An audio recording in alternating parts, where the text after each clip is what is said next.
Record চালু দিলাম। সবাই একটু সাউন্ড অফ।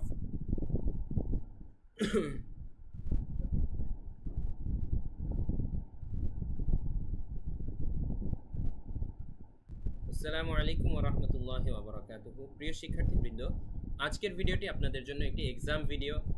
আজকে আমি আপনাদেরকে গত ক্লাসে যা শিখিয়ে এসেছি, গত দুটি ক্লাসে ছোট হাতের অক্ষর এবং তার প্রয়োগ আমরা শিখে এসেছি। এখন আমি বিভিন্ন ছোট হাতের অক্ষরের দিকে মাউস দিয়ে পয়েন্ট করব এবং আপনাদের বলতে হবে এই অক্ষরের নাম কি। নিজে নিজে বলতে হবে। আমি বলার জন্য 3 সেকেন্ড মতো সময় দিব, তারপরে আমি আবার সঠিক উত্তরটি বলে দিব। এর মাধ্যমে আপনারা নিজেদেরকে যাচাই করতে পারবেন আসলে সবগুলো ছোট হাতের অক্ষরের মধ্যে আপনি কতটি ঠিকমতো শিখতে পেরেছেন। চলুন আমরা টেস্ট শুরু করি। সবার প্রথমে আমি যে অক্ষরটির দিকে মাউস দিয়ে পয়েন্ট করেছি, আপনাদের বলতে হবে এখন বলুন এই অক্ষরটির নাম কি। বলার জন্য নিজেকে নিজে বলার জন্য আমি 3 সেকেন্ড সময় দিচ্ছি। যদি আপনি বলে থাকেন এই অক্ষরের নাম বা, তাহলে আপনার উত্তরটি সঠিক। এবার বলুন এই অক্ষরের নাম কি। জি। যদি আপনি বলে থাকেন এই অক্ষরের নামটি হচ্ছে জিম, তাহলে আপনার উত্তর সঠিক। আর যদি অন্য কিছু বলে থাকেন তাহলে উত্তরটি ভুল। তাহলে সেই ক্ষেত্রে আপনার আগের ক্লাস আবারও ভালো মতো দেখে আসতে হবে। এবার আমরা যেখানে পয়েন্ট করেছি বলুন এই অক্ষরটির নাম কি। এই অক্ষরের নাম আপনি যদি বলে থাকেন ফা, তাহলে আপনার উত্তর সঠিক। তারপরের অক্ষরে আমরা চলে যাচ্ছি। বলুন এই অক্ষরের নাম কি। আপনি যদি বলে থাকেন এই অক্ষরের নাম সাদ, তাহলে আপনার উত্তরটি সঠিক। এবার বলুন এই অক্ষরের নাম কি। আপনি যদি বলে থাকেন এটার নাম মিম, তাহলে আপনার উত্তর সঠিক। এবার বলুন এই অক্ষরটির নাম কি। এই অক্ষরটির নাম হচ্ছে হা। আপনি যদি এটাই বলে থাকেন তাহলে আপনার উত্তর সঠিক। এবার বলুন এই অক্ষরের নাম কি। আপনার উত্তর যদি হয়ে থাকে কাফ, তাহলে আপনার উত্তর এখনো সঠিক। এই অক্ষরের নাম কি। এই অক্ষরটির নাম হচ্ছে শিন। যদি আপনি শিন বলে থাকেন তাহলে আপনার উত্তর সঠিক। আচ্ছা, এ পর্যন্ত আমরা 8টি হরফ ধরলাম। 8টির মধ্যে আপনার কতটি ঠিক হয়েছে একটু চিন্তা করে দেখুন তো। আপনার যদি 8টির মধ্যে 5টা বেশি ঠিক হয়ে থাকে তাহলে আপনি বুঝতে পারবেন আপনার পড়াটা 80% প্লাস হয়েছে ভালো মতো। আর যদি বেশিরভাগই বা অর্ধেক পরিমাণও ভুল হয়ে থাকে তাহলে আপনার অবশ্যই আগের ক্লাস খুব ভালোভাবে আবারও শিখে এসে তারপরে এই টেস্টটি আবার দিতে হবে এই ভিডিও দেখার মাধ্যমে। ঠিক আছে, আপনারা এখন একটু কাউন্ট করবেন যে টোটাল এখানে যে কতটি রয়েছে এর মধ্যে আপনাদের কতটি সঠিক হয়। ঠিক আছে, এখন আমি যেই অক্ষরের দিকে মাউস পয়েন্ট করেছি আপনারা বলুন এই অক্ষরের নাম কি। এই অক্ষরের নাম হচ্ছে আইন, এবং আপনারা যদি আইন বলে থাকেন তাহলে আপনাদের উত্তর সঠিক। এখন বলুন এই অক্ষরের নাম কি। এই অক্ষরটির নাম হচ্ছে লাম। অনেকে আবার আলিফের সাথে গুলিয়ে ফেলতে পারেন, এটা কিন্তু আলিফ নয়, এটা হচ্ছে লাম। এবং আপনি যদি লাম বলে থাকেন তাহলে আপনার উত্তর সঠিক। এখন বলুন এই অক্ষরের নাম কি। আপনি যদি বলে থাকেন বা, তাহলে আপনাকে অভিনন্দন, আপনার উত্তর সঠিক। এই অক্ষরের নাম কি। এই অক্ষরের নাম হচ্ছে গাইন। আপনি যদি গাইন বলে থাকেন ঠিক মতো তাহলে আপনার উত্তর সঠিক। এই অক্ষরের নামটি কি বলুন।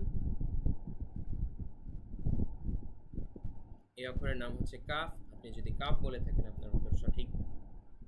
এই অক্ষরের নাম বলুন। এই অক্ষরের নাম হচ্ছে অফ। আপনি যদি অফ বলে থাকেন আপনার উত্তর সঠিক। এবার বলুন এই অক্ষরের নাম। আপনি যদি মনে মনে বা জোরে জোরে সিন বলে থাকেন তাহলে আপনার উত্তর সঠিক। এই অক্ষরের নাম বলুন এবারে। আপনি কি হা বলেছেন। যদি হা বলে থাকেন আপনার উত্তর এবারও সঠিক। এবার বলুন এই অক্ষরের নাম। এবার আপনি কি বলেছেন। এবার যদি বলে থাকেন তা, তাহলে আপনার উত্তর এবারও সঠিক। এবার বলুন এই অক্ষরের নাম। এই অক্ষরটি কি আপনার কাছে মিম মনে হয়েছে? হ্যাঁ, যদি আপনি মিম বলে থাকেন তাহলে আপনার উত্তর সঠিক। এবার বলুন এই অক্ষরটি কি? এই অক্ষরটি হচ্ছে গদ।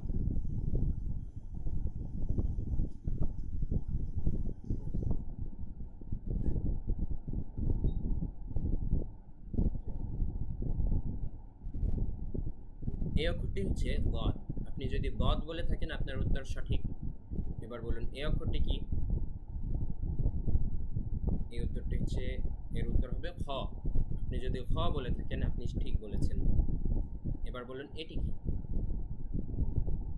আপনি যদি বলে থাকেন জিম তাহলে এবারও আপনি ঠিক বলেছেন। এবার আমাদেরকে বলুন এই অক্ষরটির নাম কি? আপনি যদি ইয়া বলে থাকেন আপনার উত্তর সম্পূর্ণ সঠিক। এবার বলুন এই অক্ষরের নাম কি?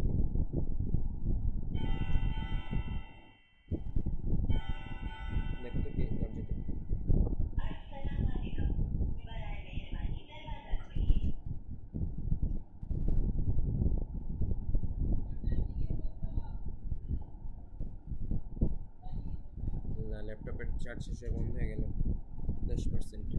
আচ্ছা, এটা শেষ করেই চার্জে দিতে হবে। এবার আমাদেরকে বলুন এই অক্ষরটির নাম কি? আপনি যদি বলে থাকেন তা তাহলে আপনার উত্তর সঠিক। এবার বলুন এই অক্ষরের নাম কি? এই অক্ষরের নাম হচ্ছে হা। আপনি যদি হা বলে থাকেন আপনি ঠিক বলেছেন। এবার বলুন এইটা কি? এটাও হা। আপনি যদি এবারও হা বলে থাকেন আপনি সঠিক। এবার বলুন এটা কি? এটা হচ্ছে হামজা।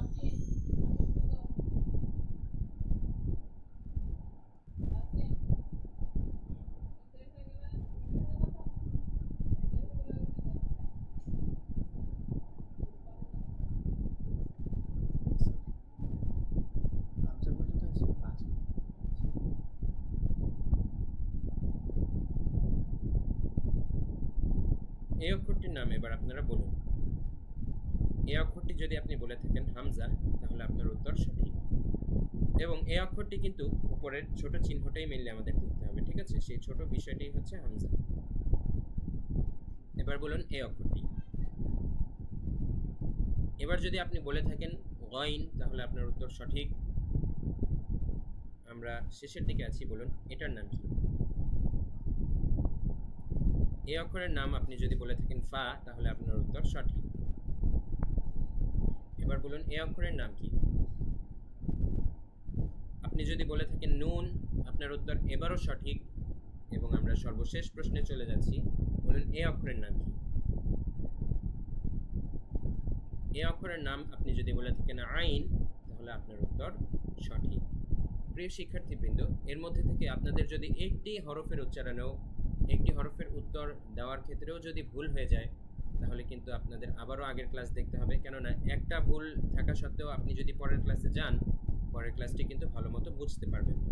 তাই অবশ্যই যখন আপনার আগের ক্লাসটা ভালো মতো করতে করতে শিখতে শিখতে এমন পর্যায়ে আসবে যে এই টেস্টে একটি ভুলও হয়নি, তখন আপনি বুঝবেন যে আপনি সামনের ক্লাসে অগ্রসর হতে পারবেন।